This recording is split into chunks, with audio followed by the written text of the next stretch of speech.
새벽 기도회를 시작하겠습니다. 함께 고백합니다. 태초에 하나님이 천지를 창조하시고 사람을 하나님 형상대로 창조하셨습니다. 물고기는 물속에, 나무는 땅속에, 사람은 하나님과 함께 살아야 행복합니다. 그런데 사람이 옛뱀 마귀에게 속아서 하나님 언약을 어기고 선악과를 먹었습니다. 이 원죄로 말미암아 사람은 하나님을 떠나 마귀의 종이 되었습니다. 하나님 떠난 사람은 마귀 귀신을 섬기고 정신, 육신이 고통 속에서 지옥으로 가야 합니다. 하나님이 사람을 구원하시기 위해 예수 그리스도를 보내주시고 십자가의 죽으심으로 구원의 길을 열었습니다. 3일 만에 부활하심으로 사망의 세력을 이겼습니다. 지금 이 시간 내 마음의 문을 열고 예수 그리스도를 나의 주인으로 영접합니다. 예수님이 지금 내 마음속에 계시고 나는 하나님의 자녀입니다. 아멘. 요한복음 14장 16절 말씀입니다. 내가 아버지께 구하겠으니 그가 또 다른 보혜사를 너희에게 주사 영원토록 너희와 함께 있게 하리니. 아멘. 예수님의 12제자 중에서 가롯 유다가 있습니다. 유다는 예수님께서 처음 선택하신 12명의 제자 중 하나로서 공생의 기간을 주님과 함께 하였고 마지막에 예수님을 대제사장들에게 팔아넘긴 사람입니다. 그는 주님과 함께 하면서 예수 그리스도의 능력과 기사를 수없이 많이 보았고 또 예수님께서 하나님의 말씀으로서 전하신 복음을 많이 들은 사람입니다. 그런데 이 가룟 유다가 마지막 순간에 예수님을 유대인들에게 팔아넘기게 되는 악한 자리를 감당하게 됩니다. 주님의 복음과 능력, 구원의 역사를 그토록 많이 보고 체험하였음에도 가룟 유다는 마지막 순간에 예수님을 향해서 그리스도시여, 주시여 라고 하지 않고 랍비여라고 고백을 했습니다. 바리새인들, 서기관들이 예수님을 향해서 불렀던 표현 중 하나입니다. 그토록 많은 능력과 또 주님의 사랑을 실제로 함께하고 체험하였음에도 불구하고 가룟 유다는 예수님께서 우리를 구원하시는 구원자이심을 전혀 인정하지 못하고 예수님을 배반하여서 유대인들에게 팔아 넘기게 된 것입니다. 이 가룟 유다에 대해서 특별한 사건을 기록한 것이 하나 있는데 그것이 요한복음 12장 1절 8절에 마리아의 향유 사건입니다. 나사로의 누이인 마리아가 비싼 향유 한 근을 예수님의 발에 붓고 자기의 머리카락으로 예수님의 발을 닦았을 때에 이것을 강하게 비난하고 실책했던 사람이 바로 가룟 유다입니다. 이 향유를 어찌하여 300데나리온에 팔아 가난한 자들에게 주지 아니하였느냐 하니 이렇게 말하면 가난한 자들을 생각함이 아니요 그는 도둑이라 돈 괴를 맞고 거기 넣는 것을 훔쳐가미르라. 3년 동안 주님과 공생애를 함께하며 주님의 말씀을 듣고 주님의 역사를 보았으나 가룟 유다에게 늘 관심이 있는 것은 돈이었습니다. 예수님께서 함께 하시는 동안에 재정을 담당한 사람이 이 가룟 유다인데 돈이 있을 때에 그것을 조금씩 훔쳐갔던 것입니다. 우리가 사람을 하루를 만나도 그 사람에 대해서 느끼는 것이 있는데 3년 동안이나 주님과 함께하고 그 역사를 보았으면 마땅히 하나님의 능력을 인정할 수밖에 없는 것이고 하나님의 구원과 주 예수 그리스도 안에서 주시는 사랑을 알 수밖에 없는 것인데 가룟 유다 마음속에는 언제나 물질, 돈에 대한 욕심과 탐욕이 있었던 것입니다. 그래서 이 가룟 유다는 그 오랜 시간 동안에 가장 많은 복음을 듣고 가장 많은 역사를 실제로 목도하였음에도 불구하고 그는 그리스도를 따라갈 수 있는 믿음을 갖지 못한 것입니다. 그래서 예수님을 대제사장에게 넘겨주며 그 값으로 은 30세겔을 받았다고 성경에 기록되어 있습니다. 마리아가 예수님의 팔에 부었었던 이 향유는 300데나리온이라고 하는데 사람의 1년치 연봉에 해당한다고 볼 수 있습니다.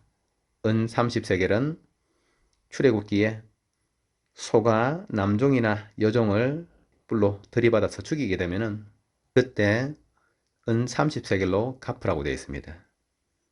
은 30세겔은 300데나리온에는 미치지 못하고 그보다는 훨씬 적은 금액이라고 볼 수 있습니다. 이 작은 돈을 얻기 위해서 예수님을 대제사장에 넘겨주었고 또 나중에 예수님께서 고난당하시는 것을 보고 마음이 찔린 이 가룟 유다가 자신을 뉘우쳐서 대제사장에게 가서 돈을 돌려주면서 내가 무죄한 피를 팔고 죄를 범하였도다 하였으나 그들이 거기에 대해서 상관할 일이 없었을 것입니다.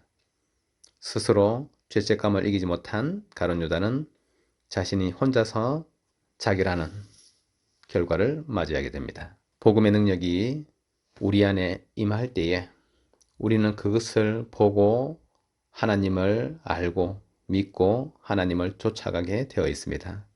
그러나 세상의 물질, 세상의 성공, 세상의 명예, 복음이 아닌 다른 가치에 마음이 빼앗겨 있는 사람은 진정한 복음의 가치를 알 수가 없는 것입니다.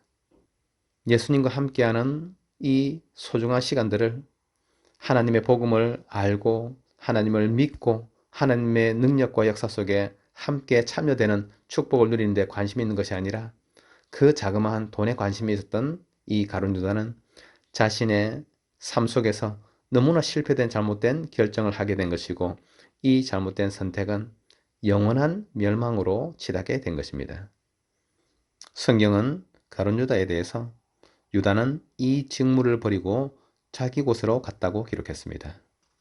하나님을 알지 못하는 모든 사람의 소속은 하나님 떠난 지옥 백성의 삶인 것입니다.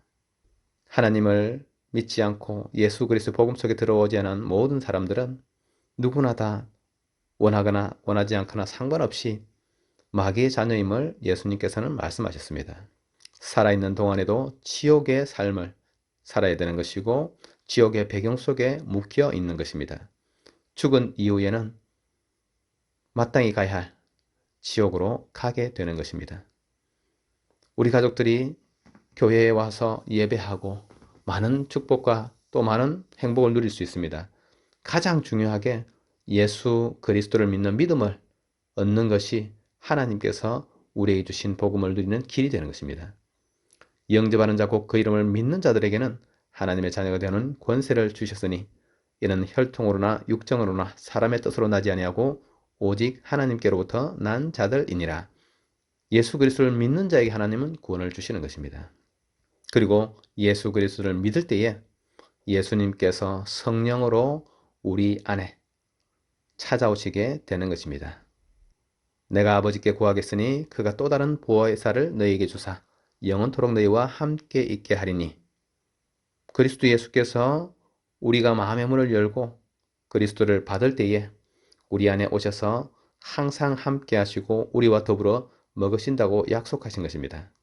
요한계시록 3장 20절에 볼지어다 내가 문 밖에 서서 두드리노니 누구든지 내 음성을 듣고 문을 열면 내가 그에게로 들어가 그와 더불어 먹고 그는 나와 더불어 먹으리라.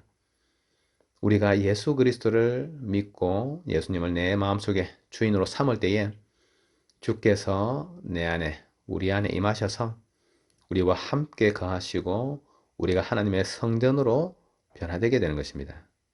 이 구원의 축복 속에 들어온 사람은 하나님의 백성이 된 것이고 하나님의 인도 속에서 살아가게 되는 것입니다. 하나님을 믿고 신앙생활을 한다고 할 때에 가장 신앙의 출발은 예수 그리스도를 믿는 데 있는 것입니다. 예수 그리스도를 내 마음속에 주인으로 영접하고 주님의 말씀과 뜻을 따라서 살아가는데 그 중심이 있는 것입니다.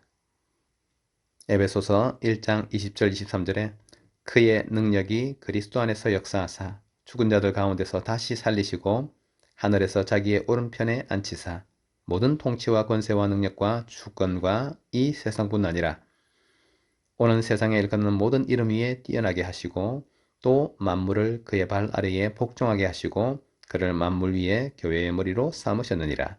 교회는 그의 몸이니 만물 안에서 만물을 충만하게 하시는 이의 충만함이니라. 아멘. 예수 그리스도를 하나님께서는 교회의 머리로 삼으셨다고 하셨습니다. 그래서 우리는 예수 그리스도 주님을 따라가는 삶을 살아야 되는 것입니다. 주님께서 우리의 머리가 되시기 때문에 교회의 모든 결정과 모든 방향은 예수 그리스도를 믿고 따라가는 그 자리에 있어야 되는 것입니다. 교회는 그의 몸이라고 했습니다. 그래서 머리 대신 예수 그리스도를 우리가 따르고 그 뜻에 따라서 움직여지는 것이 바르고 좋은 교회인 것입니다. 우리가 머리에서 생각하는 것을 몸과 사지가 다 움직여서 그 뜻을 따라서 움직이는 것처럼 예수 그리스도의 복음과 주님의 뜻을 따라서 교회가 움직여지는 것이 건강한 교회인 것입니다. 주님께서 우리에게 명령하신 지상명령, 가장 중요한 명령은 예수 그리스도의 복음을 들고 모든 민족, 만민, 땅끝까지 가서 그리스도의 증인되는 것입니다. 그래서 우리 대광교회가 하나님의 뜻을 따라서, 주님의 뜻을 따라서 이 세계복음화의 일을 놓고서 인도받아 가는 것입니다. 내가 속한 우리 가문을 살리는 가문복음화, 내가 있는 지역 살리는 지역복음화, 하나님께서 허락하신 237 나라 5천종족 살리는 세계복음화, 이것이 우리 교회가 가야 될 방향이고 뜻인 것입니다. 그래서 이번 주에 함께 있을 세계 선교 대회를 놓고 우리는 함께 인도를 받고 함께 헌금하고 함께 방향을 잡았던 것입니다. 하나님께서 우리를 통해서, 우리 교회를 통해서 또한 이 세계복음화의 일을 이루어 가실 것이기 때문에 우리 가족들이 한 주간 기도함으로 전 세계에 흩어져 있는 선교사님들과 전 세계에 있는 복음 전하는 교회들을 함께 응원하고 또 우리의 힘으로써 그들을 위해서 기도하는, 이것이 세계 선교 대회를 앞둔 우리 교회의 기도가 되어야 될 것입니다. 이번 한 주간 참으로 깊은 기도 속에서 하나님 원하시는 세계 선교를 위해서 기도하고 마음의 세계 선교를 또한 품는 그런 응답이 있으시기를 예수 그리스도의 이름으로 축복합니다. 함께 기도하겠습니다. 예수 그리스도의 이름으로 성삼위 하나님이 우리에게 충만하게 역사하여 주옵소서. 예수 그리스도의 이름으로 모든 마귀 흑암 권세가 결박되고 무너지게 하옵소서. 예수 그리스도 이름으로 주의 천군 천사 파송하여 우리의 모든 일에 응답하여 주옵소서. 예수 그리스도 이름으로 영력, 지력, 체력, 경제력, 인력 충만하게 내려 주옵소서. 예수 그리스도 이름으로 가문 복음화, 지역 복음화, 세계 복음화의 전도문 열어 주옵소서. 예수 그리스도 이름으로 모든 질병이 치유되게 하옵소서. 예수 그리스도 이름으로 빛의 경제 축복하여 주옵소서. 예수 그리스도의 이름으로 복음만이 우리에게 각인, 뿌리, 체질되도록 축복하옵소서. 예수님 이름으로 기도합니다.